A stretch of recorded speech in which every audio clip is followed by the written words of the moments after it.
Tonight, when you look up at the sky, it seems so full. Stars scattered everywhere across the dark, the soft river of the Milky Way. The sense that the heavens are crowded, brimming, packed with light. It feels abundant. It feels full to overflowing. But the universe is not full. It is almost entirely empty. When we measure it carefully, when we add up all the stars and all the galaxies and weigh all the matter there is, we find that nearly everything is missing. Matter is vanishingly rare. The spaces between the stars are unimaginably wide. The distances between the galaxies are wider still. And almost all of the universe, in every direction, is gentle, open, silent emptiness. For a long time, when people first understood this, the thought frightened them. So much nothing, so much empty dark. It can sound lonely, even frightening, to learn that the cosmos is mostly void. But I want to offer you something different tonight, because that same emptiness, when you understand where it comes from and what it really does, turns out not to be a horror at all.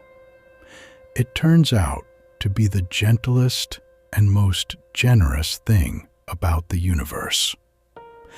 The very spaciousness that lets galaxies form, that lets stars shine, that lets you exist at all. The emptiness is not a void that swallows us. It is the open room in which everything precious is allowed to happen. So here is the question I want us to carry together through the quiet hours ahead. If the universe is almost entirely empty, vast, dark, and nearly without matter, then what does it mean that you are here at all? What does it mean to be a rare, warm, living spark of structure in an ocean of gentle emptiness so wide it has no edge? And could it be that the emptiness, rather than making you small, is exactly what makes you precious? Welcome. This is Cosmic Nocturne. Get comfortable. Close your eyes if you'd like. You don't need to watch tonight, only listen. Together, we're going to drift out into the great, spacious universe and understand its emptiness, gently, piece by piece, until it stops feeling like a void to fear and starts feeling like the vast, calm, open room it truly is.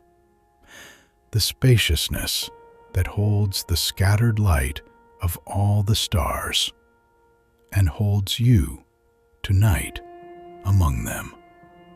We will drift slowly from the sky that looks so full down into the truth of how spacious the universe really is. We will look into the darkest patch of sky and find it brimming with hidden galaxies. We will feel the gentle distances between the stars and discover the invisible cradle that holds every galaxy, and watch the faint ripples of the beginning gather into all the structure there is. we will see the great web of light and understand why the emptiness had to be, and feel how rare and precious this moment we live in truly is. And at the end of it all, we will find that the vast, empty universe is not a thing to fear at all, but a great, gentle spaciousness that made you and holds you and runs through your every atom. So settle in. There's no hurry. The universe has been mostly empty for nearly 14 billion years. It can stay that way a little longer while you rest. Let your breathing slow as we begin. There is nothing here you need to hold on to, nothing you need to remember, nothing you must understand by morning. This is not a lecture about the cosmos. It is a slow, gentle drift out into the great spaciousness and back again, told softly enough to carry you towards sleep. If your eyes are still open, you can let them close now. You do not need to follow every word. You only need to rest and let the quiet truth of the vast, open universe settle over you, the way the night settles over the turning world. Gently, completely, asking nothing of you at all. Let each breath grow a little slower, a little deeper, as we drift out together into the great, calm spaciousness of everything. Let's begin with how full the sky seems, because the fullness is the first beautiful illusion, and seeing through it gently is where the whole journey starts. Look up on a clear night, far from the glow of any city, and you will see thousands of stars. The Milky Way arches overhead like a river of soft light. It looks, for all the world, like abundance. All those points of fire, all that scattered brilliance. Surely the universe must be crowded with matter, packed from edge to edge. But here is the gentle truth. Every single star you can see with your unaided eye is in our own small cosmic neighborhood. The farthest stars visible to the naked eye are perhaps a few thousand light years away, and that sounds enormous, and by any human measure it is. But our galaxy, the Milky Way, is about 100,000 light years across. So all those thousands of stars you can see, the whole glittering dome of the night sky, is just a tiny local pocket of a single galaxy. You are seeing a small fraction of your own galaxy, and your galaxy is just one among hundreds of billions of galaxies in the universe we can observe. It is a little like standing in your own backyard at night and assuming the whole world must look exactly like your yard. The sky full of stars is your backyard. It is the small, close, familiar corner of a cosmos almost unimaginably larger and almost unimaginably emptier than that cozy dome of light suggests. And I find something tender in that, rather than something diminishing, because that close pocket of stars is, in a sense, your home neighborhood in the cosmos, the handful of nearby fires that humanity has watched and named and told stories about for all of history, the constellations, the wandering planets, the soft band of the Milky Way. These are the familiar faces of your local corner of the universe, the part close enough to see, close enough to love. Beyond them lies the vast and gentle emptiness we will drift through tonight. But the sky you can see is the warm and crowded doorstep of it all, the small, bright porch light of a cosmos that stretches, mostly dark and mostly empty, in every direction beyond.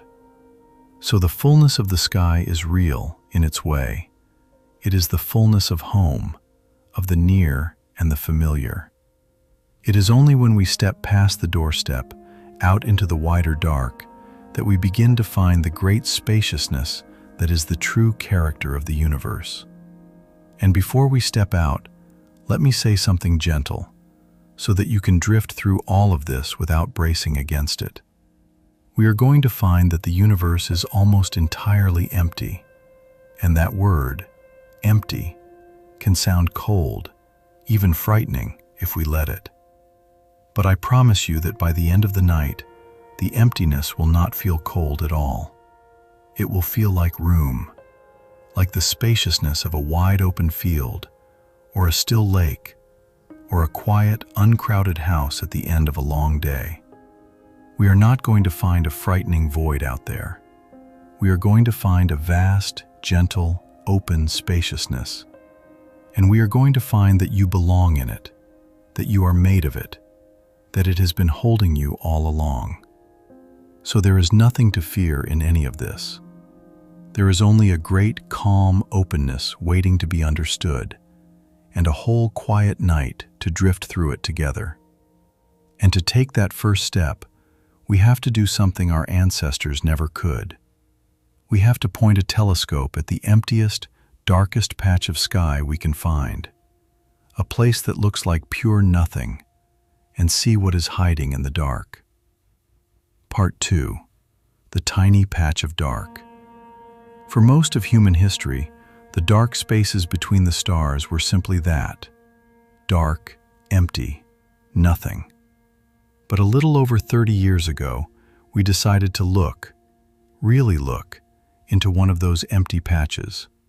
And what we found there is one of the most beautiful and humbling images humanity has ever made. Astronomers took one of our finest telescopes, high above the blurring air of the Earth, and pointed it at a patch of sky that seemed utterly empty. A tiny dark square in which the eye could see absolutely nothing at all. The patch was almost laughably small. You could blot it out with a single grain of sand held at arm's length against the sky. It would take millions of such patches to cover the whole dome of the heavens. And into that one tiny window of seeming nothingness, the telescope stared, patiently, for days on end, gathering, one by one, the faintest specks of light that had been traveling toward it for almost the entire age of the universe. And what came out of the dark was breathtaking. Not nothing, not emptiness, but galaxies, thousands of them. In that single grain of sand patch of empty sky, the telescope found thousands of entire galaxies, each one a vast island of hundreds of billions of stars, each one shining from distances so great that the light had left them billions of years ago, when the universe was young. Spiral galaxies, glowing softly, great smooth elliptical galaxies, little irregular galaxies, and galaxies caught mid-embrace, slowly merging. All of it, hidden in a patch of sky that looked, to every eye and every age before ours, like pure black emptiness. And then we did it again, in other patches, all over the sky. The same result every time. Galaxies everywhere. In every direction you point, even into the deepest, darkest, emptiest looking corner of the heavens, there are galaxies beyond counting. Perhaps 2 trillion of them in the universe we can observe. 2 trillion islands of light, each holding hundreds of billions of stars scattered through the dark.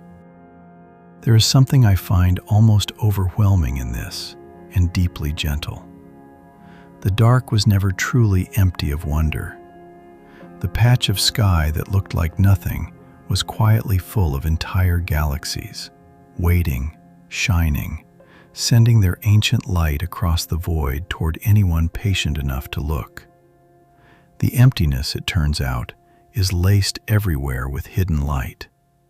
Light so faint and so far that we cannot see it without help, but light all the same, filling even the darkest corners with the soft presence of distant suns. So already, the emptiness is not what it seemed. It is not a barren nothing. It is a vast, dark gallery, hung in every direction with islands of light too distant for the eye to catch. Each one a galaxy, each galaxy 100 billion stars. And there is something worth pausing on in how we found them, because it took such patience, such quiet faith to discover all that hidden light. The telescope did not see the galaxies in a glance. It had to stare into that one tiny dark patch for days on end, gathering the faintest trickle of light, one weak particle at a time, drop by drop, until slowly, slowly, the hidden galaxies emerged from the dark. The light had been arriving all along. It had been falling on that patch of sky for as long as anyone had ever looked. But it was so faint that only by waiting, patiently, in stillness, gathering quietly over days, could it finally be seen. The galaxies were always there. We simply had to be patient enough and still enough to let their faint light gather. I find a gentle lesson in that, for the quiet of the night. So often the things that are really there, the faint goodness, the distant hope, the light still on its way, cannot be seen in a hurried glance. They reveal themselves only to patience, only to stillness, only to a long and quiet waiting. The dark patch looked empty to every quick look for all of history. It took stillness and patience and time to find it brimming with hidden light. And perhaps the dark patches of our own lives are like that too, fuller of quiet light than they appear, if only we can be still enough and patient enough to let it gather and be seen. And yet, and this is the next beautiful turn, even with 2 trillion galaxies, even with all those uncountable stars, the universe is still, overwhelmingly, empty.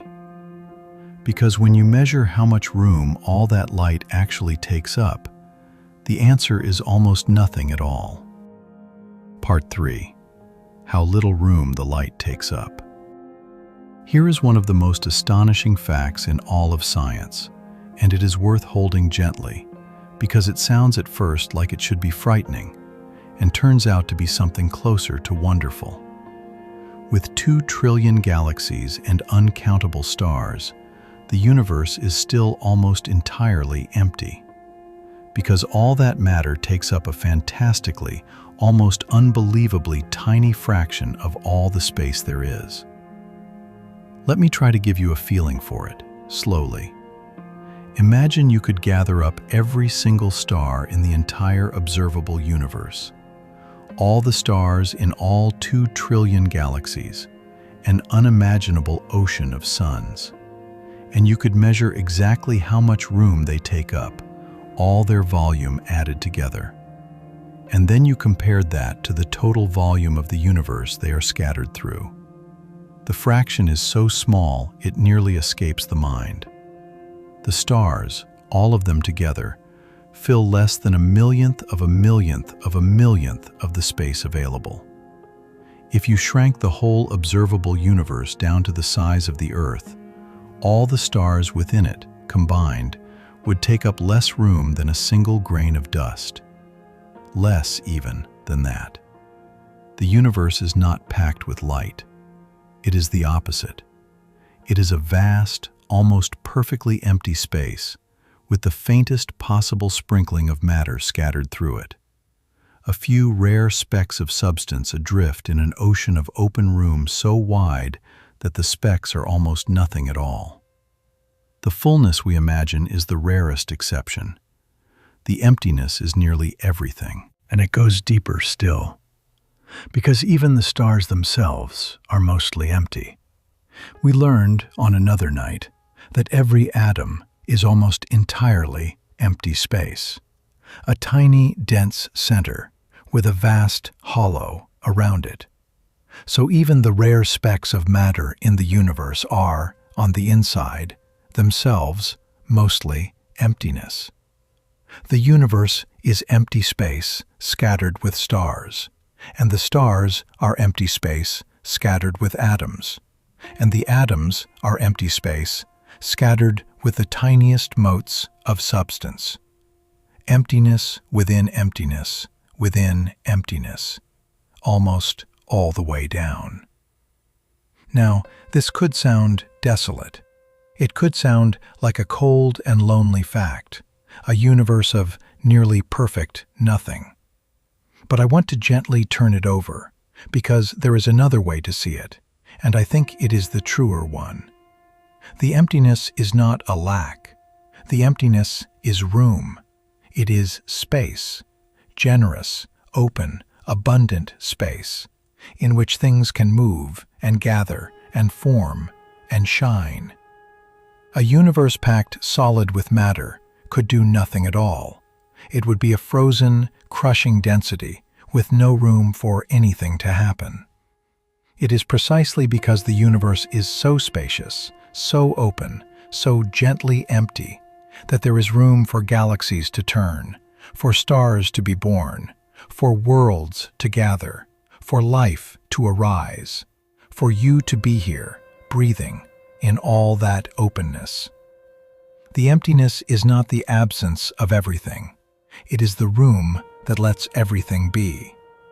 So when the universe feels vast and empty tonight, try to feel it not as a void, but as spaciousness, the great open room in which all the rare and precious things, including you, are given space to exist. Let me dwell on this gentle reframing a moment longer, because I think it can change how the whole vastness feels. We tend to hear empty as a sad word, a word of lack, of absence, of something missing. But think of the emptiness of a great cathedral, the vast, still air beneath its dome. We do not call that a sad emptiness. We call it spaciousness, openness, room enough for the spirit to breathe.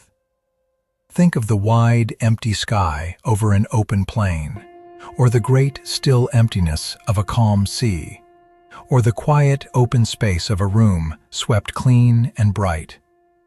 These emptinesses are not lacks. They are gifts.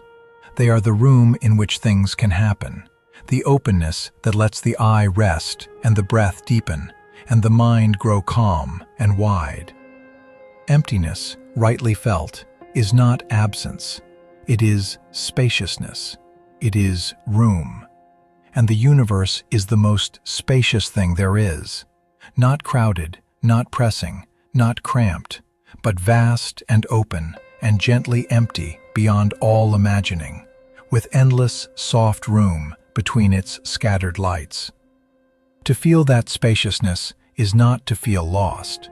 It is to feel the mind itself grow open and calm and wide, the small, crowded worries of the day dissolving into the great, gentle openness of the cosmos. The universe is offering you, tonight, the most spacious calm there is, the deep, open room of everything, in which there is space, endless, gentle space, simply to be and to rest. And that spaciousness, that gentle emptiness, runs through everything, at every scale, from the space between the atoms to the space between the stars. Let us drift out now and feel those distances, the soft, immense, generous gaps between the scattered points of light. Part 4. The gentle distances between things. To really feel the spaciousness of the universe, we have to feel the distances, the great, soft, open gaps between the stars and between the galaxies. And these distances, once they frightened people. But there is a way to feel them as something gentle, even peaceful, like the wide, quiet spaces of an empty cathedral, or the stillness of a vast and open land. Think first of the distance to the nearest star beyond our own sun. It is a little over 4 light-years away, which means its light, traveling faster than anything in the universe, takes more than 4 years to reach us. To give that a shape you can hold, if you imagine our sun shrunk down to the size of a single grain of sand, the nearest star would be another grain of sand, tens of miles away, with nothing but gentle, empty space in between. 2 grains of sand, miles apart, in the quiet dark. That is the typical spacing of the stars within our own galaxy. Not crowded at all. Vast, open, and still. And the galaxies are spaced more grandly yet. Our nearest large neighbor galaxy, Andromeda, lies about 2.5 million light-years away. Our own galaxy is 100,000 light-years across. So the gap to Andromeda is 25 times the width of the entire Milky Way.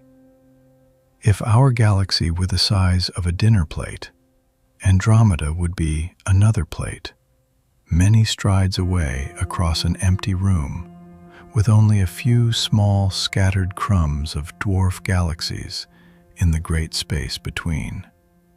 And this is in one of the more crowded neighborhoods of the cosmos. In other regions, the galaxies are spaced even more widely, separated by gulfs of emptiness so vast that the mind simply lets go of trying to hold them. So the universe is mostly the soft space between things, empty room between the stars, wider room between the galaxies, wider room still between the great clusters of galaxies. Spaciousness at every scale, gentle and open and still. And here is the turn I want to offer you. We tend to hear distance and feel separation, isolation, loneliness. But there is another way these great distances can feel, especially in the quiet of the night.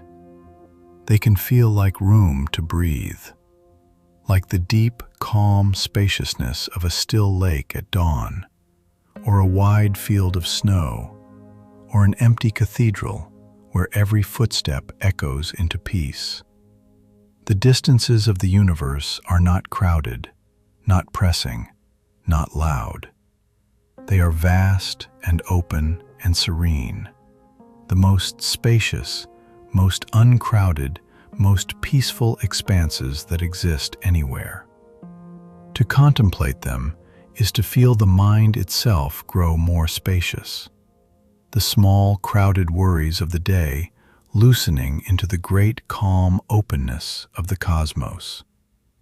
If you have ever stood in a wide, open landscape and felt your breathing slow, your shoulders soften, your thoughts grow quiet and large, that is the feeling the distances of the universe are offering you tonight, on the grandest possible scale.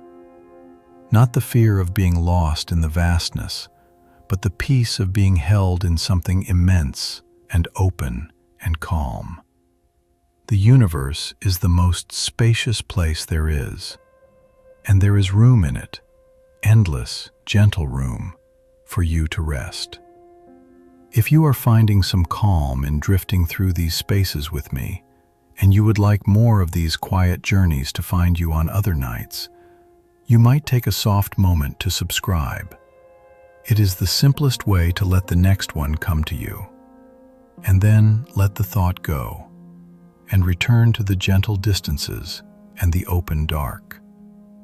It is worth feeling, too, how these vast distances are not really separations in the way we fear. We tend to think that distance means being cut off, alone, unreachable. But across all that open space, the galaxies are still bound together by gravity, still woven into the great web, still part of one single connected cosmos, however far apart they drift. The distance does not break the connection. The whole universe remains one thing, held together across all its vast spaciousness by the gentle reaching of gravity and the soft glow of light crossing the dark. Nothing in the universe is truly cut off. Everything is still part of the one great whole, however wide the gentle spaces between. And so the distances need not feel like isolation. They are simply the openness within a single connected cosmos, the gentle spaciousness inside one vast and unbroken belonging. But these immense distances, this great emptiness, hide a deeper mystery, one of the most beautiful things we have ever discovered. Because the galaxies, scattered so far apart across all that open space, are not drifting freely. They are cradled, every one of them, in something vast and invisible, something we cannot see but can feel by its gentle gravity, something that has been holding the universe together tenderly since the very beginning. Part 5. The Invisible Cradle. There is something in the universe that we cannot see, cannot touch, cannot catch in any telescope. And yet it is the most abundant matter there is. And without it, there would be no galaxies, no stars, no worlds, no us. We call it dark matter. The name sounds ominous, but what it does is one of the gentlest and most maternal things in all the cosmos. It is the invisible cradle in which every galaxy is held. We discovered it, slowly, by noticing that something was missing, or rather, that something unseen was present. Long ago, astronomers measured how fast the galaxies in a great cluster were moving, and found they were moving far too fast.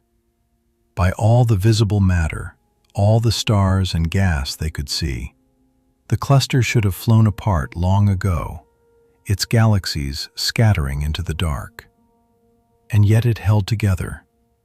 Something unseen was holding it, some great invisible mass, far greater than all the visible stars, gently gripping the whole cluster with its gravity, keeping it together. And then, decades later, another astronomer, patiently measuring how stars orbit within their galaxies, found the same gentle mystery.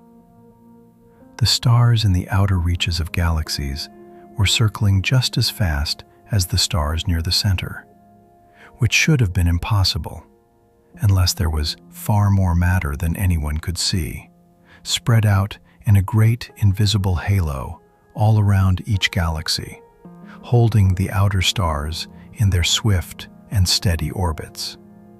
Again and again, everywhere astronomers looked, the same quiet truth emerged. There is far more in the universe than we can see. For every speck of ordinary matter, every atom, every star, every world, everything that shines or can be touched, there is several times as much invisible matter, unseen, silent, woven through everything, holding it all gently together. We still do not know exactly what it is. That is one of the great open mysteries, one of the beautiful unanswered questions that the universe still keeps. But we know what it does. It is the scaffolding of everything. It gathered first, in the early universe, into great, soft, invisible clouds. And those clouds became gentle wells of gravity, deep, calm basins in the fabric of space. And into those invisible cradles, the ordinary matter, the gas that would become stars and galaxies, quietly fell and gathered and was held and given a place to become something. Every galaxy you have ever seen sits nestled in the heart of a vast, invisible halo of dark matter, many times larger and heavier than all its visible stars combined, held, cradled, kept by something gentle and unseen. I find this almost unbearably tender when I let it settle. The universe is held together not by what we can see, but by something invisible and faithful, present everywhere, asking no notice, making no light, simply holding, cradling every galaxy, steadying every orbit, keeping the great structures of the cosmos from flying apart into the dark. It is the most abundant matter there is, and its whole quiet work is to hold. We are, all of us, every star and every world, nestled in an invisible embrace we cannot see and rarely think about, that has been holding us gently since long before there was anyone here to be held. And it is passing through you, even now. Dark matter does not press on you or touch you. It slips through the earth and through your body without a whisper. Billions of gentle, invisible motes drifting through you every moment, harmless, silent, barely there. You are sitting, right now, in a soft, invisible sea of the stuff that holds the galaxies together, and it passes through you like you are not even there, on its patient way around the slow turning of the cosmos. There is something I find quietly moving in the faithfulness of it, that the most abundant matter in the universe asks for no notice at all. It makes no light. It seeks no attention. It does not announce itself in any way. It simply holds, patiently, invisibly, tirelessly, keeping every galaxy gathered, steadying every orbit, cradling the great structures of the cosmos so gently that we did not even know it was there until we learned to look very carefully indeed. The whole vast scaffolding of the universe is built of something that works entirely in silence and in shadow, asking nothing, taking no credit, simply holding everything together out of sight. The most important support there is the one we never see. And perhaps there is a tenderness in that worth carrying toward sleep, that so much of what holds us, in this life and in this universe, is quiet and unseen. The faithful things that steady us often make no show of themselves. They simply hold, patiently, in the background, asking no notice. The way the dark matter holds the galaxies, the way the ground holds the house, the way the quiet love of those who care for us holds us up without our ever quite seeing how. We are cradled, always, by more than we can see. You are held tonight by an invisible scaffolding far vaster than you know, the gentle, unseen cradle of the whole cosmos, and, closer to home, all the quiet, faithful things that hold a life together without ever asking to be thanked. You have never felt it, you never will, but it is here, all around you and within you, the gentle, unseen cradle of everything. Part 6. How the Galaxies Were Born. Let us follow that invisible cradle back to the beginning, because the story of how the galaxies came to be, how structure arose at all in the great emptiness, is one of the most beautiful things we have ever pieced together, and it turns the emptiness into something that feels almost like a gift. In the very beginning, after the first moments of the universe, everything was astonishingly smooth. The matter that would one day become every galaxy and every star was spread out almost perfectly evenly, a near uniform mist filling all of space, with only the very faintest unevenness, tiny, gentle ripples, places where the mist was the merest fraction denser than the average, and places where it was the merest fraction thinner.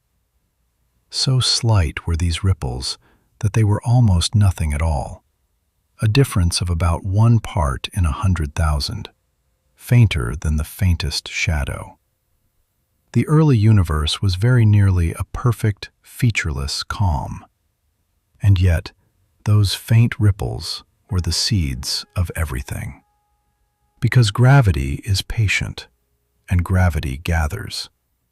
The places that were the tiniest bit denser had the tiniest bit more gravity, and so they pulled in a little more matter, which made them denser still, which gave them more gravity, which pulled in more. Slowly, gently, over hundreds of millions of years, the faint ripples deepened into gathering places, and the gathering places drew in the surrounding mist, and out of that long, patient gathering, the first galaxies were born. The invisible dark matter gathered first, forming those soft cradles we spoke of, and the ordinary gas fell into them and grew dense enough at last to light the first stars. From the faintest unevenness, given enough time and enough gentle gravity, came every galaxy, every star, every world in all the sky. And here is the part I find most beautiful. If the early universe had been perfectly smooth, perfectly even, perfectly uniform, with no ripples at all, then nothing would ever have formed. Gravity would have had nothing to gather around. The mist would have simply spread thinner and thinner forever, and the universe would have remained an empty, featureless calm for all time, with no galaxies, no stars, no worlds, no one to ever wonder at it. It was only because of those tiny imperfections, those faint and gentle unevennesses, that anything at all came to be.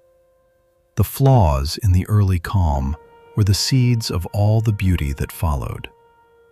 We exist because the beginning was not perfect, because it held, within its great smoothness, the faintest whispers of difference, and from those whispers, everything grew. There is a gentle lesson in that, I think, for those of us who lie awake wishing we were smoother, more even, more perfect. The universe made everything it ever made out of its tiny imperfections. The faint unevenness that might have looked like a flaw was, in truth, the seed of every galaxy. Nothing beautiful in all the cosmos would exist if the beginning had been flawless. And so perhaps there is room to be a little gentler with our own unevenness, our own small imperfections, for they may be, in ways we cannot see, the very seeds of what we are becoming. So the galaxies were born from the faintest ripples in a great, calm emptiness, gathered patiently over ages by gentle, invisible gravity. And I want to linger on how unhurried that gathering truly was, because the patience of it is part of the beauty. No galaxy formed quickly. No star lit in a moment. The faint ripples deepened over hundreds of millions of years. The gas drifted slowly inward across ages. The first dense gathering places took shape over spans of time that dwarf all of human history many times over. The universe did not rush to make its galaxies. It gathered them with infinite patience, a little at a time, across unimaginable depths of time, never hurrying, never forcing, simply letting gravity do its gentle work for as long as it took. Everything beautiful in the sky was made slowly, patiently, without haste. There is a deep calm in that, I think, for a restless mind at the end of a day. We live so often in a hurry, feeling that things must happen quickly or not at all, that we are behind, that time is short. But the universe makes its most beautiful things slowly.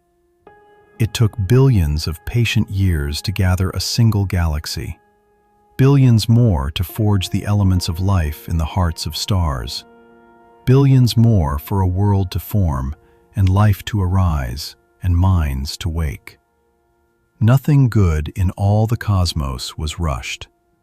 It was all gathered gently, patiently, in its own slow time. And there is room, in a universe this patient, to let go of the hurry for a while, to rest, tonight, in the same unhurried calm that gathered the galaxies, trusting that the slow and gentle gathering of a life, like the slow gathering of a galaxy, happens in its own good time and cannot be rushed, and does not need to be. And once they had gathered, the universe did something else, something quieter and stranger. It began, very slowly, to open. The space between the galaxies began, ever so gently, to grow. Part 7. The slow opening of space. Here is one of the most surprising and beautiful things we have learned about the universe. And, like so much tonight, it can be heard as frightening or as gentle. And I want to offer you the gentle way of hearing it. The universe is not standing still. It is, very slowly and very gently, opening. The space between the galaxies is quietly growing, every moment, everywhere, all at once. It is not that the galaxies are flying apart through space, like debris from an explosion. It is subtler and stranger than that. The space itself, the very room between things, is gently stretching. Imagine a soft loaf of bread rising slowly in a warm kitchen, with raisins scattered through it. As the dough rises, every raisin drifts away from every other raisin, not because the raisins are moving through the dough, but because the dough itself is gently expanding between them. The universe is like that rising loaf. Every galaxy drifts slowly away from every other, carried on the gentle swelling of space itself. And from any galaxy you choose, all the others appear to be quietly drifting away. And we have learned something even more surprising. This gentle opening is not slowing down, as you might expect gravity to make it do. It is very slowly speeding up. There is something woven into the emptiness itself. We call it dark energy, another of the universe's beautiful unsolved mysteries. A gentle property of space that, as more space opens more space still, so that the great unfolding very slowly accelerates across the ages. The universe is opening like a flower in the slowest possible bloom, a little faster with each passing eon, the galaxies drifting ever more gently apart into the widening dark. Now, this can be told as a frightening story, and others do tell it that way, as a tale of everything being torn apart, of isolation and loss, of a cosmos coming undone. But listen to how slow it truly is. This opening unfolds over billions upon billions of years, over timescales so vast that they dwarf not only your life, but the entire age of the Earth, the entire history of life, everything that has ever happened on our world many times over. Nothing you love will drift away in your lifetime, or your children's, or across the whole long story of humanity. The sky you see tonight is, to every eye and every age, the same sky. The opening is real, but it is so gentle, so slow, so far beyond the reach of any life, that it asks nothing of us but wonder. And there is, I think, something quietly beautiful in a universe that opens rather than closes. It is making room. Across the great ages, it is unfolding, widening, becoming more spacious, more open, more full of gentle room. We so often fear that things will close in, press down, run out. But the universe does the opposite. It opens. It makes more room, endlessly, patiently, gently, across all of time. And we live in the long, bright, open middle of that unfolding. in a cosmos that is spacious now and growing more spacious still, with all the room in the world and more, for everything that is. So let the slow opening of space be a comfort, not a fear. The universe is not closing in on you. It is opening gently all around you, making more room, more space, more quiet openness across ages beyond imagining. There is something I find deeply soothing in the direction of it all, that the universe opens rather than closes. So many of our fears are fears of closing in, of running out of time, of running out of room, of things narrowing and tightening and pressing down. But the universe, on the largest scale, does the opposite of all our fears.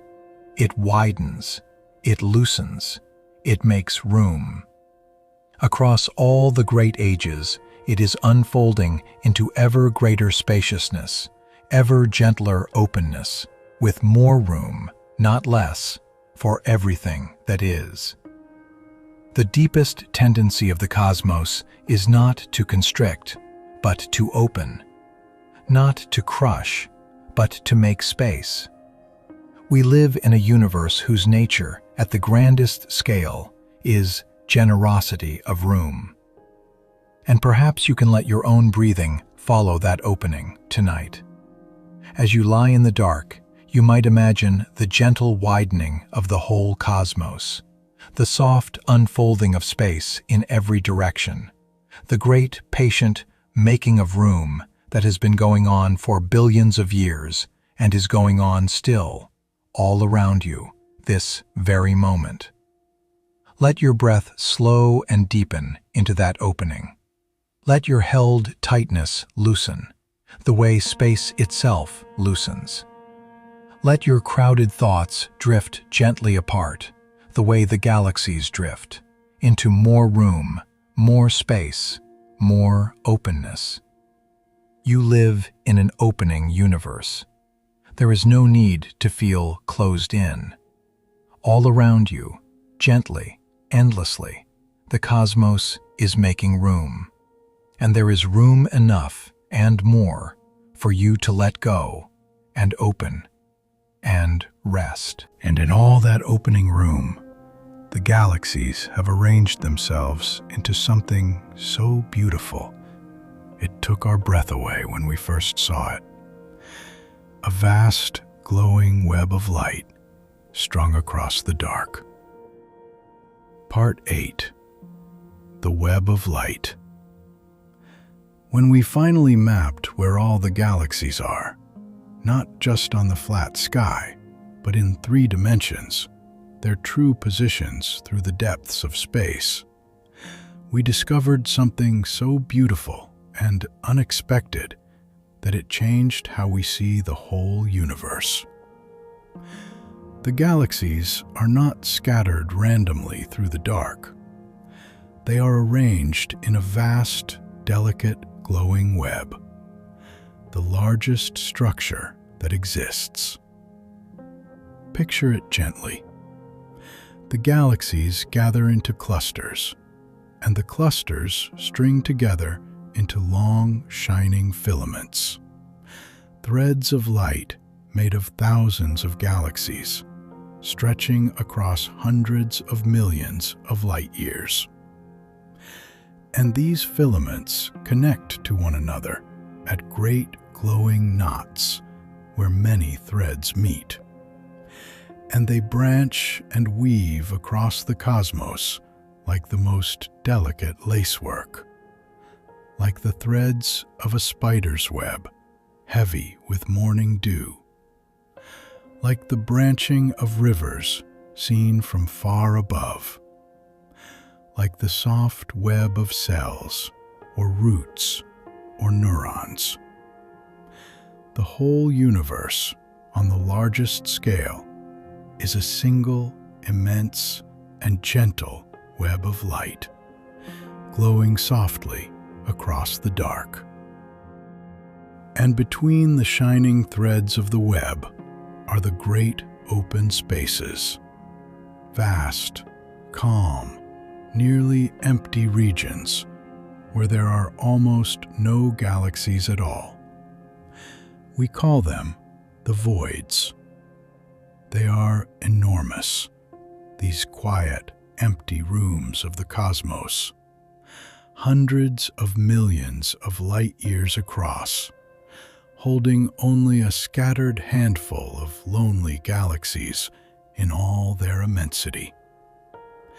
And here, too, the old way of telling the story made them sound frightening. These huge, dark emptinesses, these great nothings in the cosmos. But I would ask you to see them another way. The voids are not failures of the universe. They are the necessary other half of the web.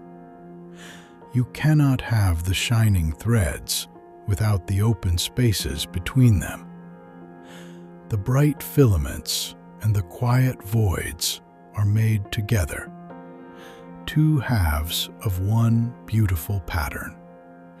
The way a melody needs its silences, the way a painting needs its open space, the way a breath needs the pause between breaths. The matter that gathered into the glowing web had to gather out of somewhere, and the somewhere it left behind became the great, calm voids. The voids are where the universe made room. They are the quiet, the rest, the open space that lets the web of light be a web at all. And there is something deeply peaceful in this great cosmic pattern when you let yourself feel it. The universe is not a chaos, not a random scatter, not a mess. It is a single, vast, and gentle structure. Threads of light and quiet open spaces, woven together across all of existence, into a pattern of such delicacy and grandeur that we can hardly take it in. You live inside that pattern. Our own galaxy sits on one of the shining threads of the great web, near the edge of one of the quiet, open voids, woven into the largest and most beautiful structure that exists. You are not adrift in a formless dark. You are held in a vast and gentle web of light, a single quiet thread of which has, somewhere along its length, a small, warm world. And on that world, you, resting, woven into the whole. And there is something worth resting in the sheer beauty of that pattern. Because the universe did not have to be beautiful. It could have been a random, formless scatter, a meaningless sprinkle of light in the dark. But it is not. On the largest scale there is, the cosmos arranged itself into a structure of such delicacy and grace that it stops the breath. Shining threads and luminous knots and quiet open spaces, woven together into a vast and gentle lacework spanning all of existence.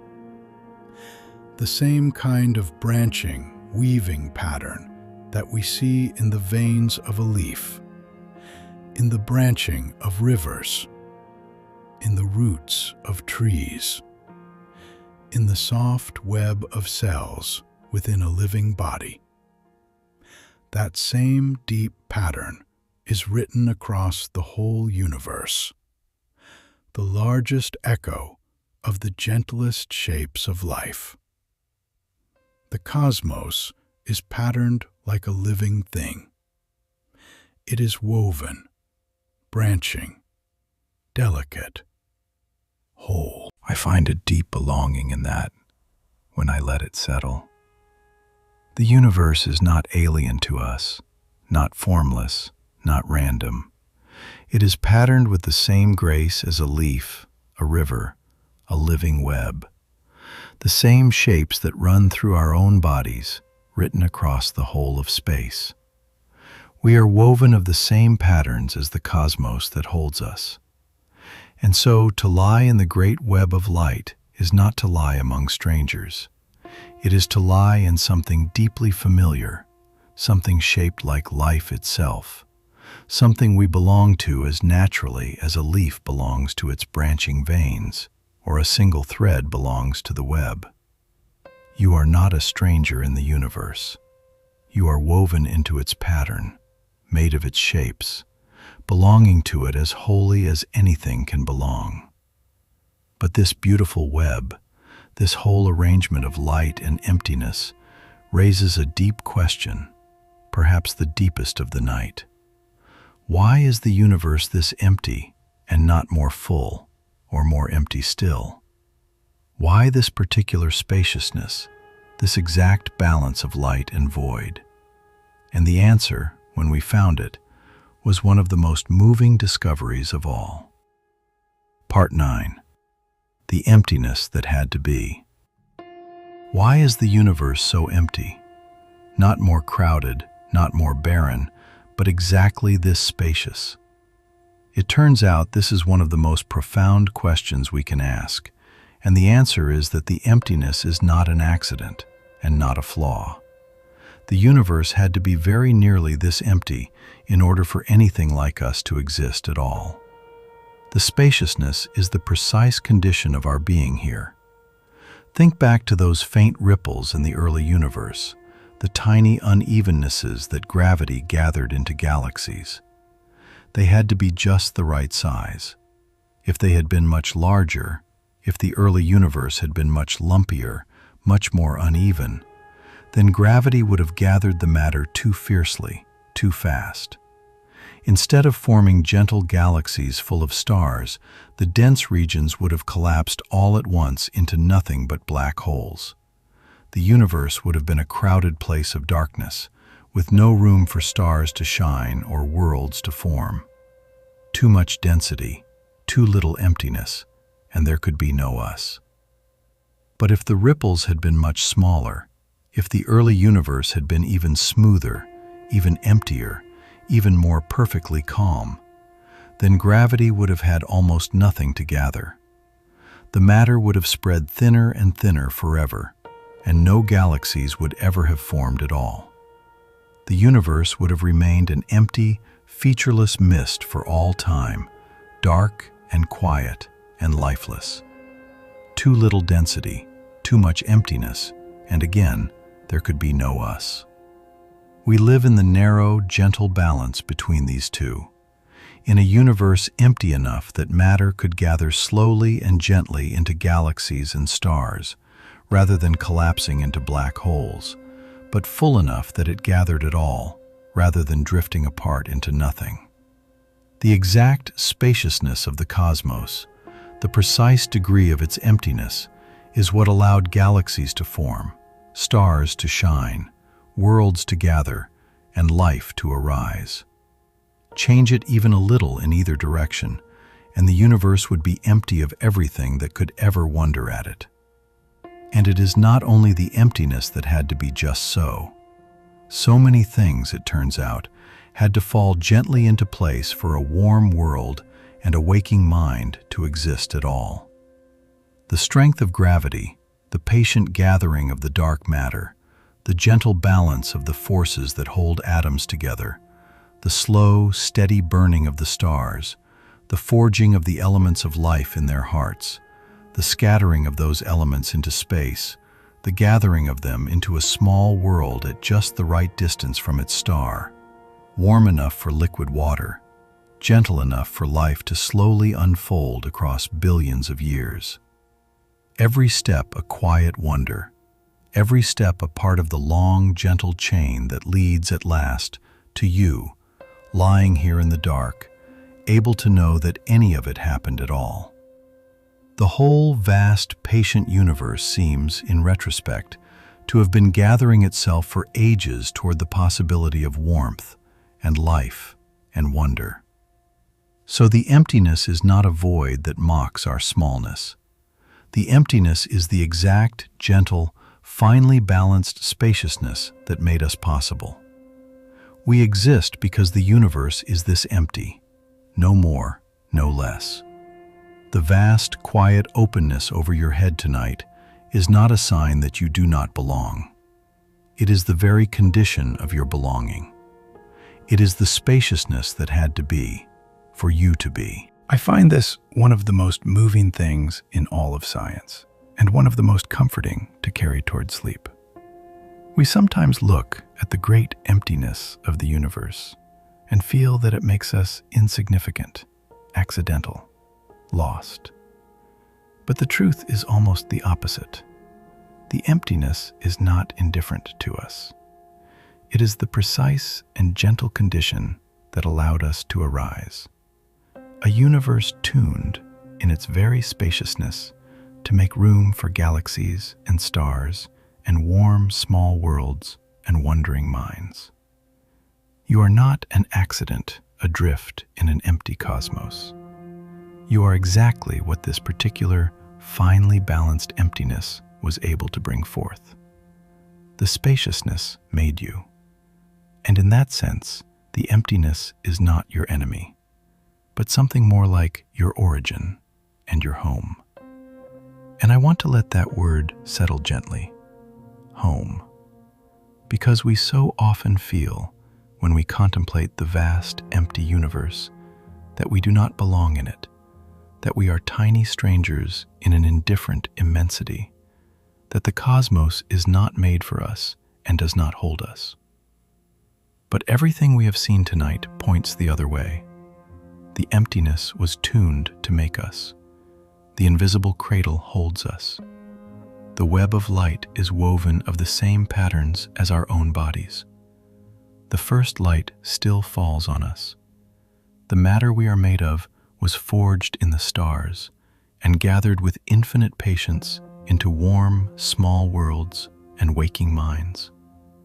The universe is not a place we were dropped into by accident. It is the place we grew out of, the soil we sprang from, the great, gentle spaciousness that gathered itself over billions of patient years into us. It is, in the truest sense, our home, the only home we have ever had, the home that made us, the home we are made of. So you can let go, tonight, of any sense of being a stranger in the cosmos. You belong here as wholly as a wave belongs to the sea, as a leaf belongs to the tree, as a child belongs to the family that made it. The vast, spacious universe is not indifferent to you. It is the very thing that brought you forth, the home that shaped you out of its own starlight and its own gentle emptiness. You are not an exile in the dark.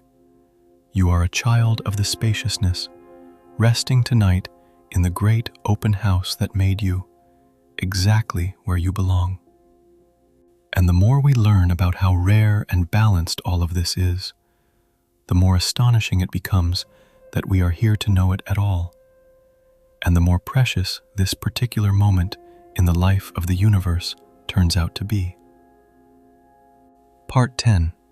The Rare and Luminous Window.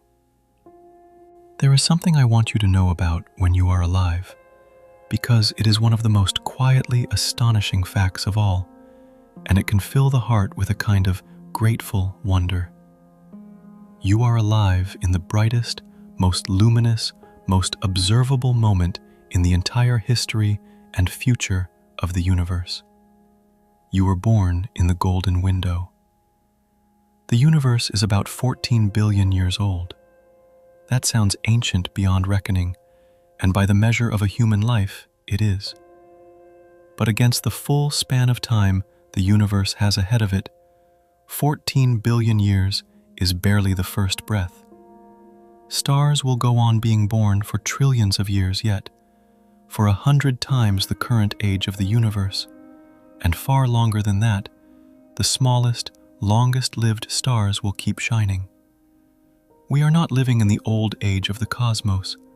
We are living in its early morning, in the first bright hours, when the stars are still forming and the galaxies are still close enough to see, and the whole great structure of the cosmos still shines around us, visible, knowable, near. Because here is the gentle truth about that slow opening of space we spoke of. As the ages pass and the universe opens wider, the distant galaxies will drift ever so slowly beyond the reach of sight. Far in the future, unimaginably far, trillions of years from now, a being who looks up will see only their own galaxy, alone in a dark that gives no other light, with no way to know that 2 trillion others ever shone. The great web of light will have opened beyond the horizon of seeing. The luminous universe we can observe tonight will, in that distant age, be invisible. But that is not our time. We live now in the bright early morning, when the light of 2 trillion galaxies still reaches us, when the great web still shines, when we can still look out and see the whole vast, luminous cosmos arrayed around us, and trace its history, and read its beginnings in the faint afterglow, and know that we are part of something immense and beautiful and full of light. We are among the rare beings in the rare age who get to see the universe while it is still visible. To look up into a sky still full of reachable light, still rich with the glow of distant galaxies, still telling us its whole story. We were born in time to see it. That is a gift almost beyond measure. Sit with how lucky that is, gently, as you rest.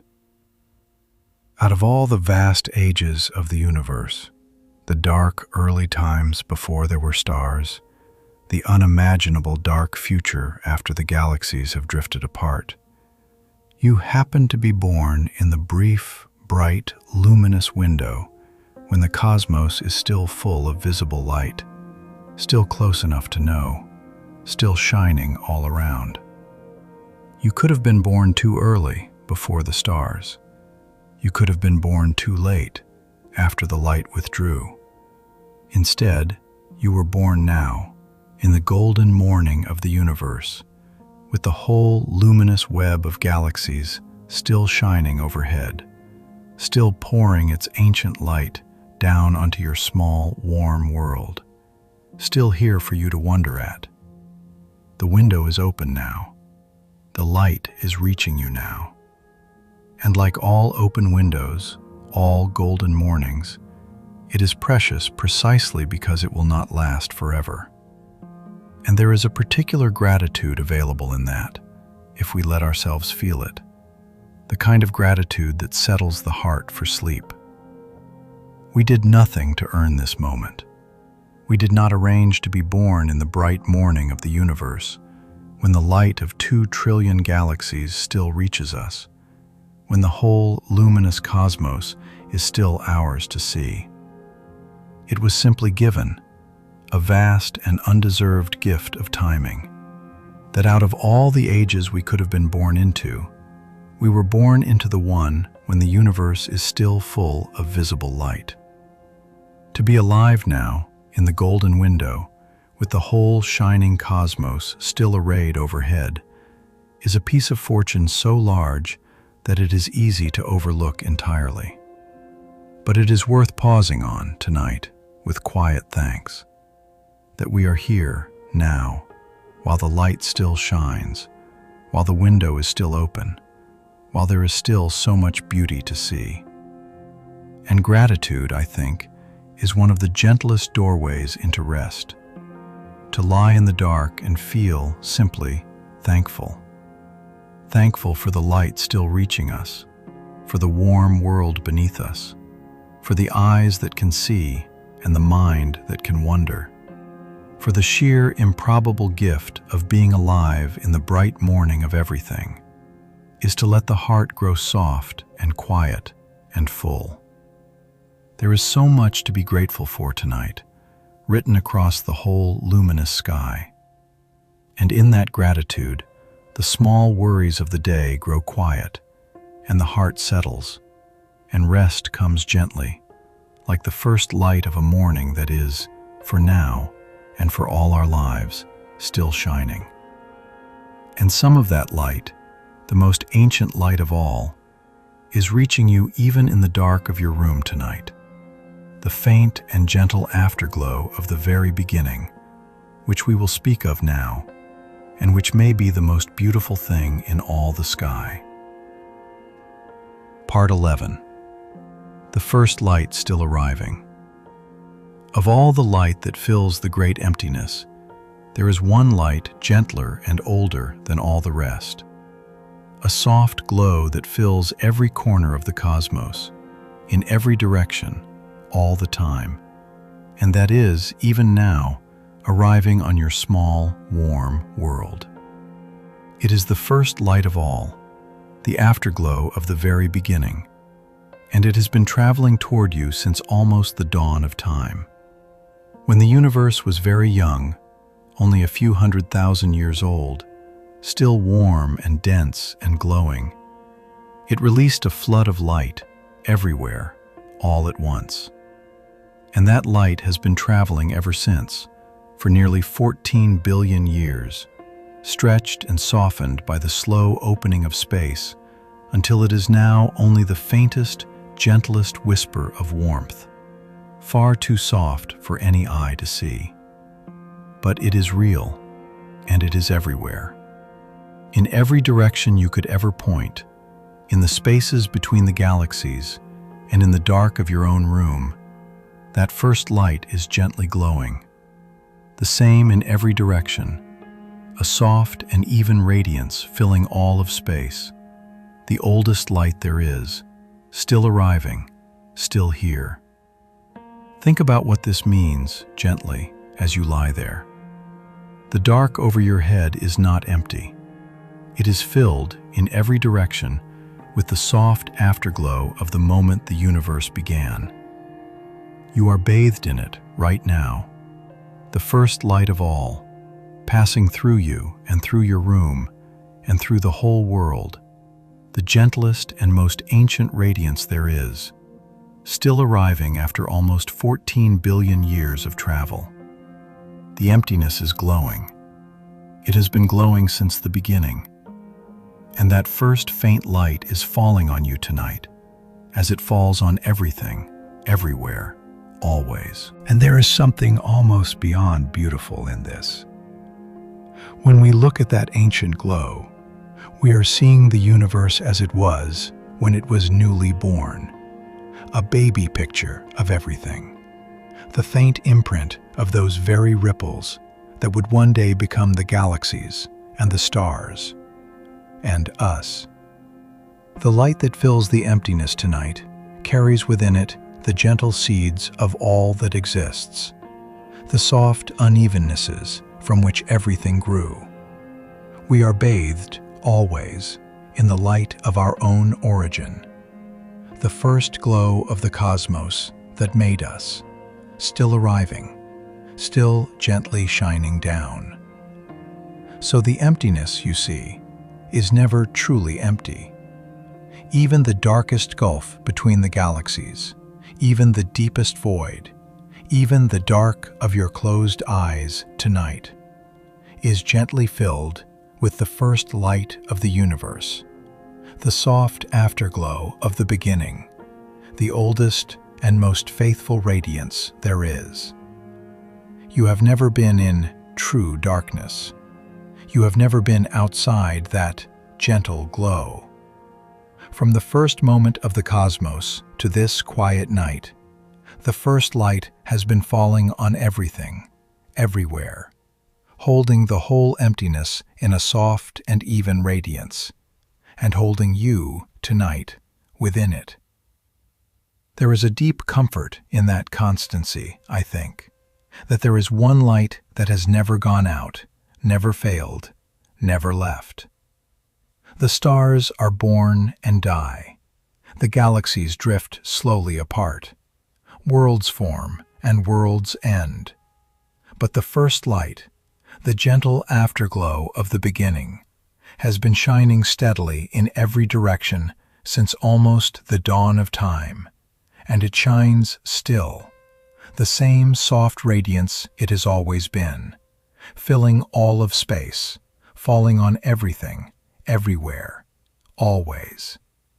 It is the most faithful thing there is, a light that has never once stopped shining in nearly 14 billion years, and will go on shining, gently, for ages beyond all imagining.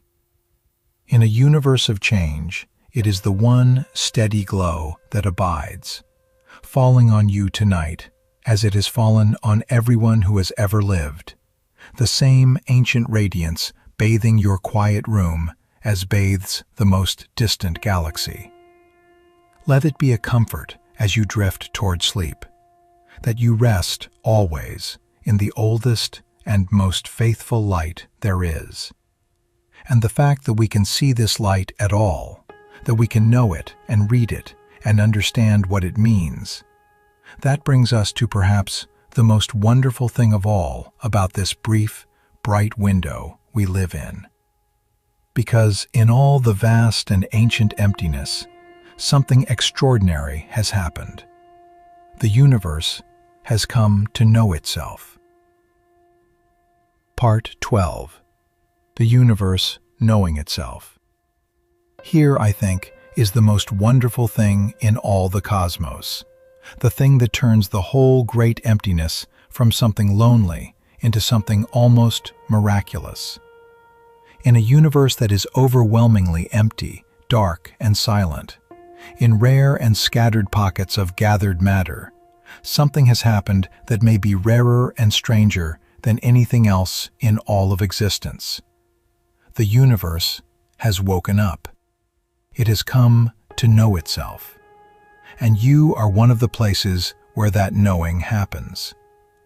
Think of the long journey it took, the faint ripples in the early calm, the patient gathering of gas into galaxies, cradled in invisible dark matter, the lighting of the first stars and their dying, which forged the heavier elements, the carbon, the oxygen, the iron, and scattered them into space.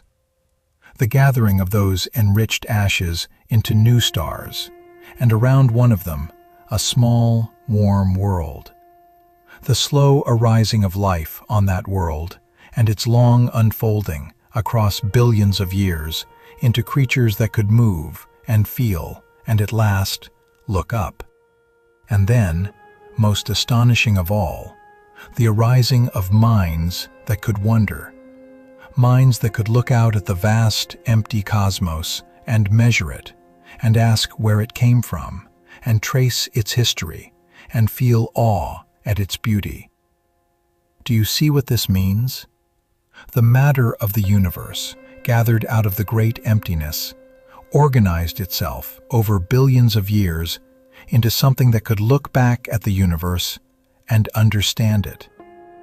The cosmos grew eyes and minds and wonder. The atoms forged in dead stars came together into beings who could contemplate the stars. The universe, through us, has become aware of itself, able to know its own age, its own structure, its own vast and gentle emptiness. You are not separate from the cosmos, gazing at it from outside. You are the cosmos, gazing at itself from within. You are the universe, grown old enough and complex enough to wonder what it is. And this is why the emptiness, in the end, is not lonely. Because in all that vast, quiet dark, the universe has produced, here and there, in rare and precious pockets, the miracle of awareness. small, warm minds that can hold the whole immensity in thought, that can feel wonder at the web of light, that can be moved by the first faint glow of the beginning. You are one of those minds. Right now, lying here in the dark, you are the universe knowing itself. A small, warm, conscious spark in which the whole vast cosmos becomes aware of its own existence, its own beauty, its own gentle, spacious emptiness. That is not a small thing. It may be the most extraordinary thing there is. Let that settle for a moment, as gently as it will. For nearly 14 billion years, the universe gathered and turned and shone without anyone to see it. The galaxies wheeled in silence. The first light glowed unwitnessed. The great web of light hung in the dark with no eye to behold its beauty. And then, in rare and scattered pockets, on warm, small worlds, the matter of the cosmos gathered itself into beings who could open their eyes and look. And in that looking, for the first time, the universe was seen. Its beauty was beheld. Its vastness was wondered at. Through living eyes and waking minds, the cosmos that had turned in darkness for ages finally came to know that it existed and that it was beautiful. You are part of that awakening. When you look up at the stars and feel wonder, the universe is feeling wonder at itself through you. So you are not a small irrelevance in a cosmos that does not care. You are the cosmos caring, the rare place where all that vast, spacious matter has woken into feeling, into wonder, into love.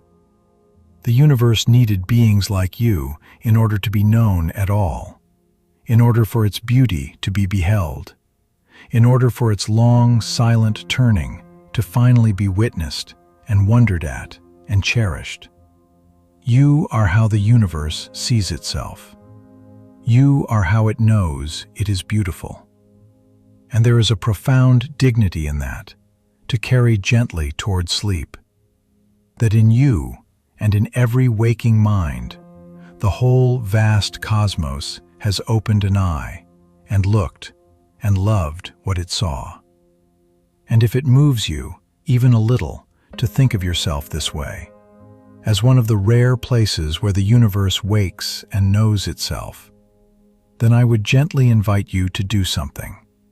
In the comments, if you like, you might simply leave a single word or the name of the place you are listening from tonight. A quiet hello from one small waking corner of the cosmos to all the others who are listening in the dark, across all the scattered cities and quiet rooms of this one small, warm world. It is a gentle thing to know how far across the world these words have traveled, and to feel, for a moment, the soft web of all of us, listening together under the same vast and gentle sky. And if these journeys help you rest, subscribing is the surest way to let the next one find you on another quiet night. But for now, let the thought go, and let yourself simply be what you are, a place where the universe is quietly, gently, knowing itself. Part 13. Why rare means precious. We have seen how empty the universe is, how vast its distances, how rare the gathered matter, how rarer still the warm worlds, and rarest of all, the waking minds.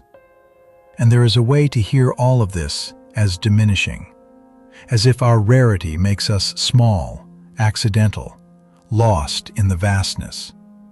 But I want to offer you the opposite, and I believe it is the truer way to see it. Our rarity does not make us insignificant. It makes us precious. In a universe this empty, the rare things are the treasures. Think about how we treasure rare things here on Earth. a single flower in a vast desert, a single warm light in a dark and empty land, a single voice in a great silence. We do not love these things less for their rarity. We love them more. The rarity is exactly what makes them precious. A sky full of suns would make any single sun unremarkable. A universe packed solid with life would make any single life ordinary. But that is not the universe we live in. We live in a universe of vast and gentle emptiness, in which matter is rare, and warmth is rarer, and life rarer still, and conscious wonder perhaps the rarest thing of all. And that rarity does not cheapen us. It is precisely what makes us, and every warm and living and wondering thing, almost unspeakably precious. If the universe were full, if galaxies were packed together like sand, if every world teemed with life, if minds were as common as stones, then your existence would be unremarkable, one among countless identical others. But the universe is not full. It is vast and spacious and mostly empty. And in all that emptiness, warm, wondering minds are so rare, so scattered, so precious, that each one is a kind of miracle. You are not made small by the emptiness around you. You are made precious by it. You are one of the rare, warm lights in a vast and gentle dark. And the very rarity of your kind of thing, life, warmth, awareness, love, is what makes it the most valuable thing in all the cosmos. And the same is true of everyone you love. In a universe this empty, every warm, living person is a rare and precious miracle, a treasure scattered thinly through the vast spaciousness, a small light against the great, gentle dark. The people you hold dear are not common. They are rarer than stars, rarer than galaxies, rarer than anything the universe usually makes. To have even one warm, living soul to love in a cosmos this empty is a fortune beyond measure. The emptiness does not diminish your loves. It reveals how precious they truly are. So let the great emptiness tonight be not a sorrow, but a kind of quiet exaltation. You are rare. The ones you love are rare. This warm, small world, with its oceans and its forests and its billions of living souls, is rarer than almost anything the universe contains. We are the treasures of the cosmos, the rare, warm, precious, scattered lights, made all the more valuable by the vast, gentle spaciousness in which we shine. And consider, gently, how this transforms the way we might hold our own small lives. We so often move through our days feeling ordinary, unremarkable, one among billions, lost in the crowd of the world.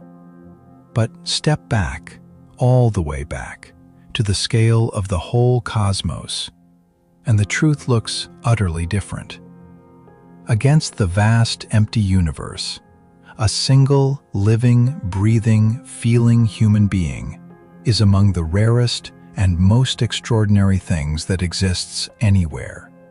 Rarer than a galaxy, rarer than a star, a small, warm miracle of gathered starlight that can love and wonder and grieve and hope.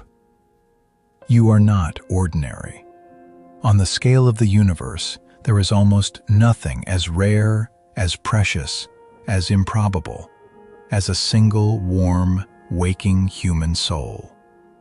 And there are billions of you on this one small world. Billions of rare and precious miracles gathered together on a single warm thread of the cosmic web in a universe that is otherwise vast and empty and dark. Think of that gently before sleep. The whole warm, crowded world of living souls, billions of rare and precious lights, all gathered together on one small blue world in all the vast, empty cosmos. Somewhere across the dark world, as you lie here, others are lying awake too, looking up at the same stars made of the same starlight, as rare and precious as you. We are scattered across the surface of this one warm world, billions of us, each a small waking miracle, each a place where the universe knows itself. All of us together on the one rare thread of light in all the great, gentle emptiness.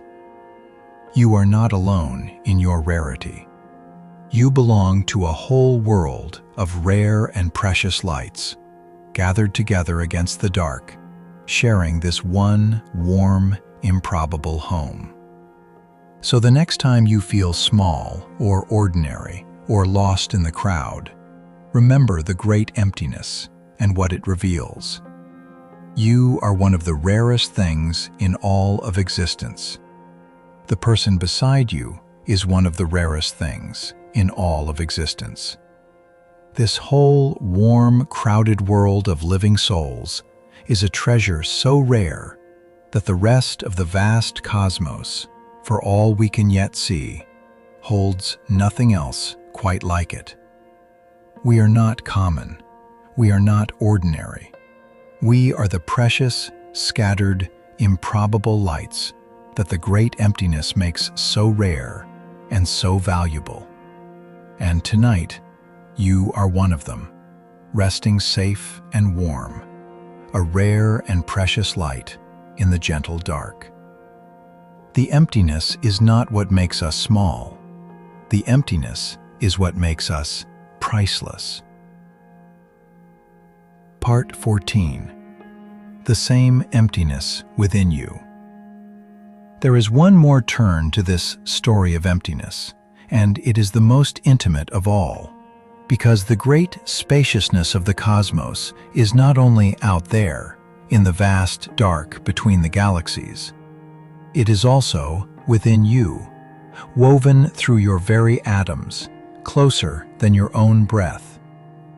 You are made of the same gentle emptiness as the universe itself. Remember that even the rare specks of matter in the cosmos, the stars, the worlds, your own body, are themselves on the inside almost entirely empty space.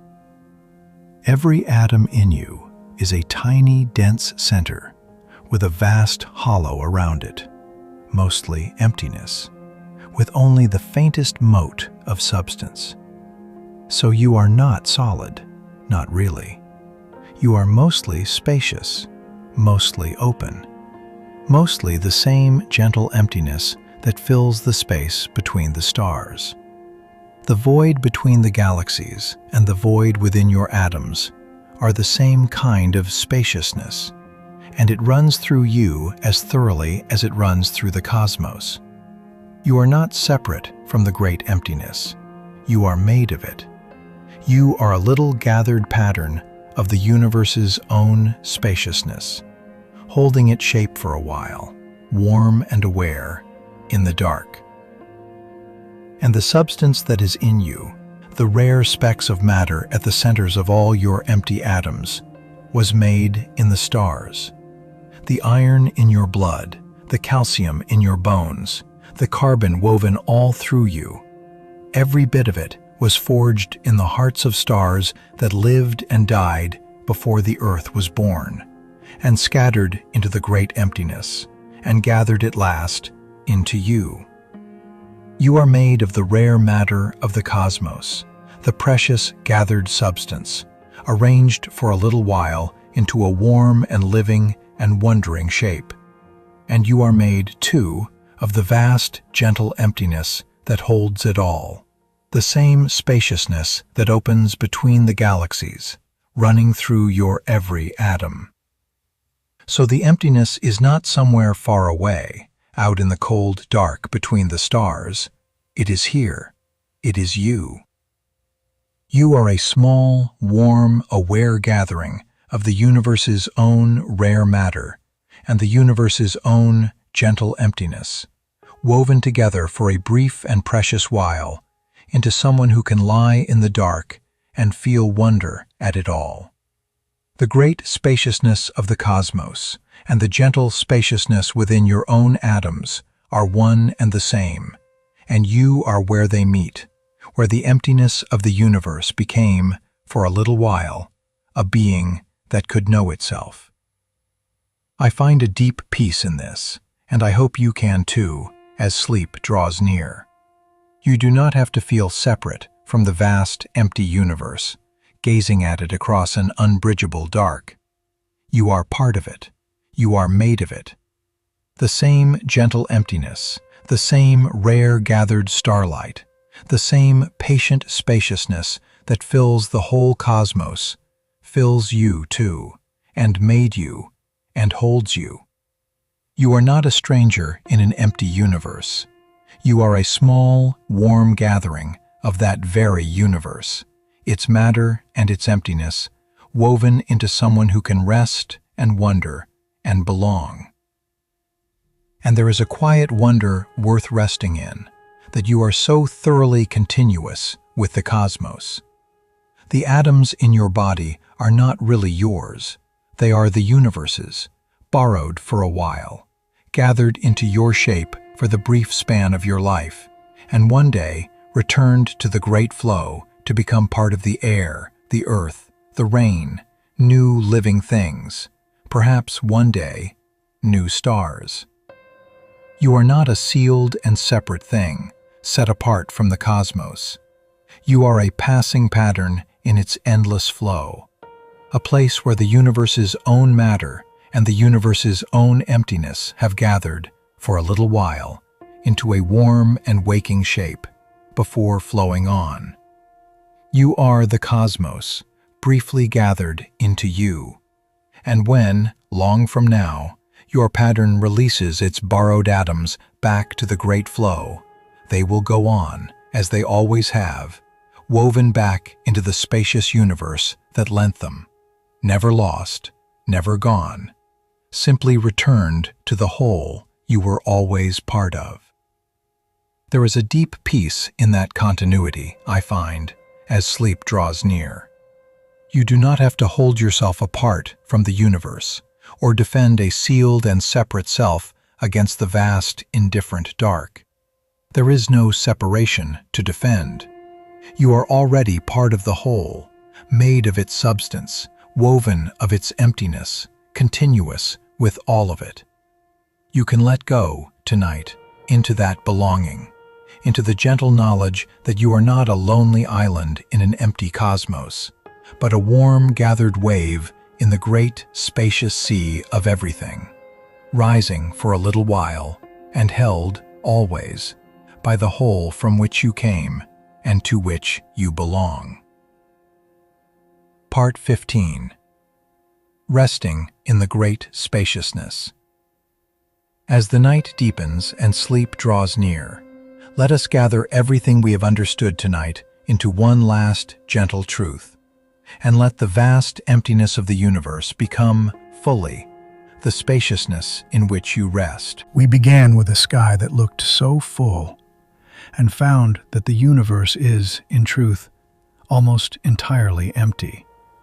Vast distances, rare matter, great open voids, gentle spaciousness at every scale. And piece by piece, we have seen that emptiness transform. It is not a barren nothing, but a dark gallery hung everywhere with hidden galaxies. It is not a lack, but room, the open space in which everything can gather and form and shine. It is held together by an invisible, faithful cradle, holding every galaxy gently in its unseen arms. It was born from the faintest ripples in a great calm, gathered patiently by gentle gravity over ages. It is slowly opening, making more room, across timescales beyond all imagining. It is woven into a vast and beautiful web of light and quiet void. It is exactly, finely, gently balanced, empty enough and full enough to make us possible. And it is the same spaciousness that runs through your very atoms, closer than your breath. This is the universe you are resting in tonight.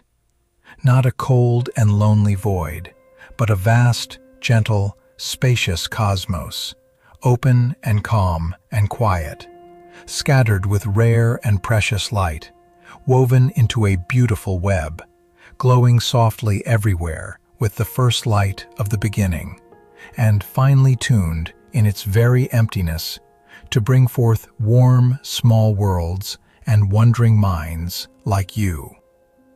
You are not lost in it, you are held in it, woven into it, made of it, a rare and precious warm light, resting in the great, gentle spaciousness of everything. So let the vastness be a comfort, not a fear. Let the emptiness be room, not loss. The universe is the most spacious, most open, most peaceful place there is.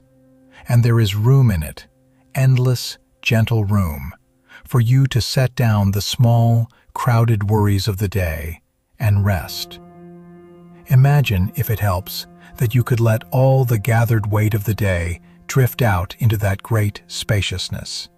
Every worry, every unfinished thing, every tight and crowded thought, releasing it gently into the vast, open room of the cosmos, where there is space enough and more to hold it all.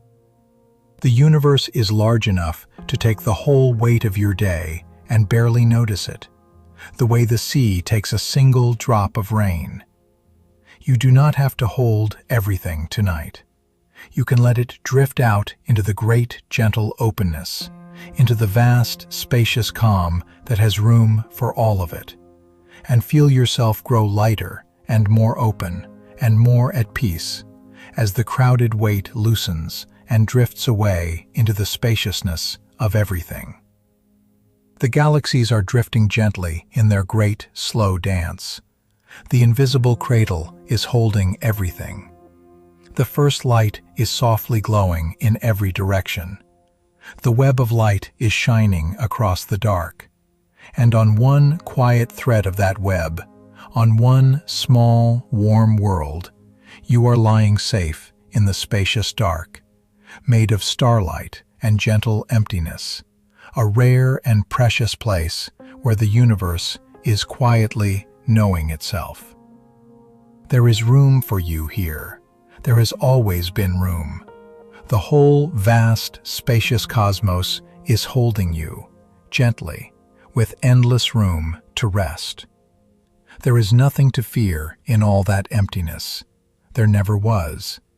It is only spaciousness, vast, gentle, open room, the same room that made you and holds you and runs through your every atom. And tonight, all of it, the whole vast, spacious cosmos, is simply holding you while you rest. Part 16. The quiet that holds you. We have drifted a long way tonight, out through the vast, spacious universe and gently back to you, resting in the quiet of your room, woven into the great web of light. So let us gather everything together one last time, slowly, and let it carry you down into sleep.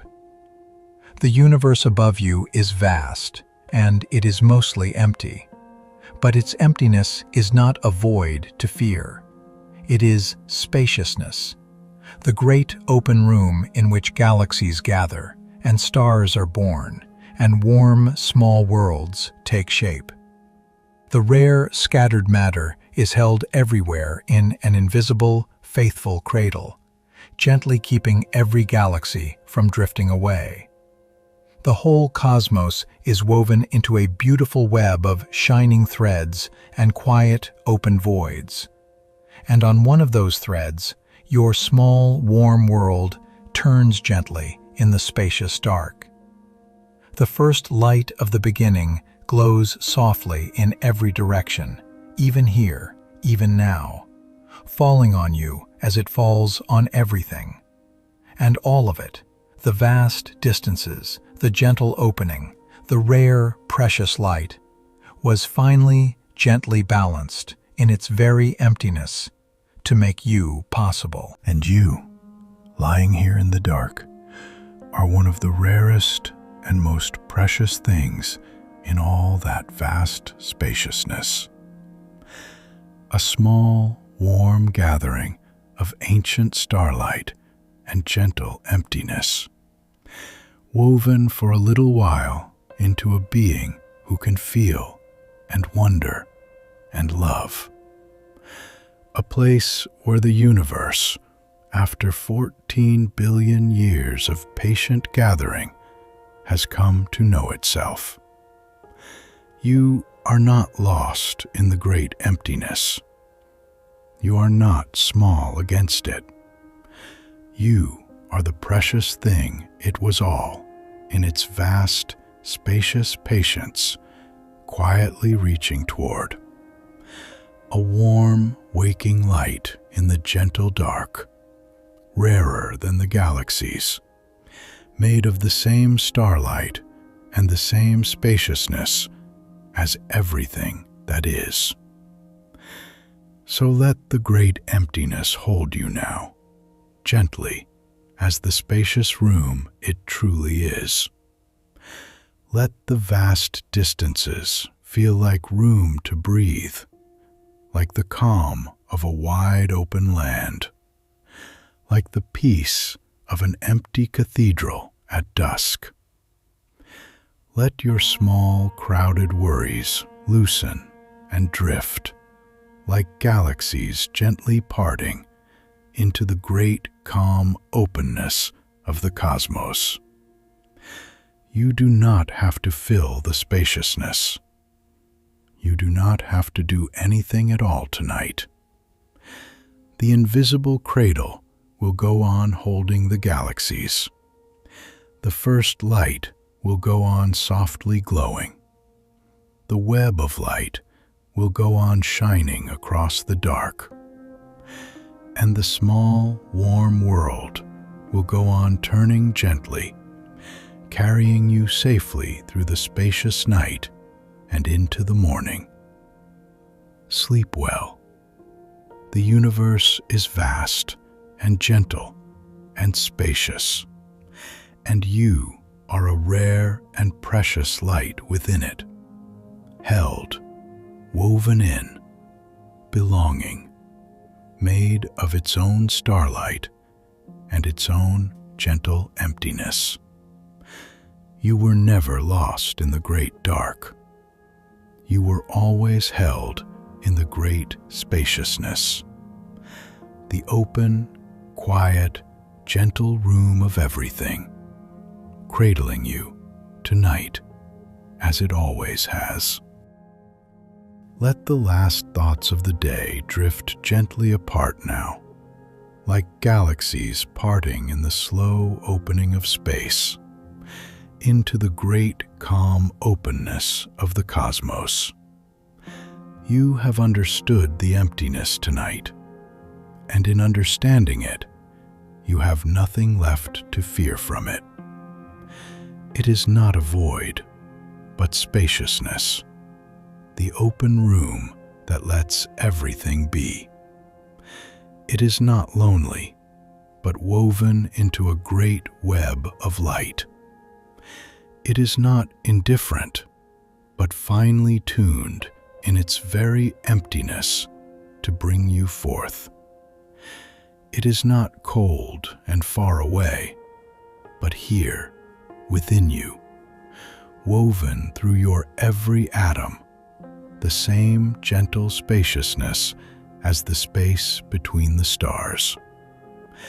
And it is not empty of meaning, for in it the universe has woken and come to know itself. In rare and precious, warm, small minds like yours, there is nothing in all that vast emptiness to fear. There is only spaciousness and belonging, and the gentle glow of the beginning, and the soft turning of a small, warm world carrying you safely through the night. So let go now, gently, into the great, spacious dark. Let your breathing slow. Let your thoughts drift apart and grow quiet, the way the cosmos grows quiet and open and wide. Let your small light dim, in no hurry, in perfect peace, and rest in the vast, gentle spaciousness that made you and holds you and runs through your every atom. The invisible cradle will go on holding the galaxies. The first light will go on softly glowing. The great web of light will go on shining across the dark. And the small, warm world will go on turning gently, carrying you safely through the spacious night and into the morning, as it always has, as it always will. Sleep well. The universe is vast and gentle and spacious, and you are a rare and precious light within it, held, woven in, belonging, made of its own starlight and its own gentle emptiness. You were never lost in the great dark. You were always held in the great spaciousness, the open, quiet, gentle room of everything, cradling you tonight as it always has. Good night.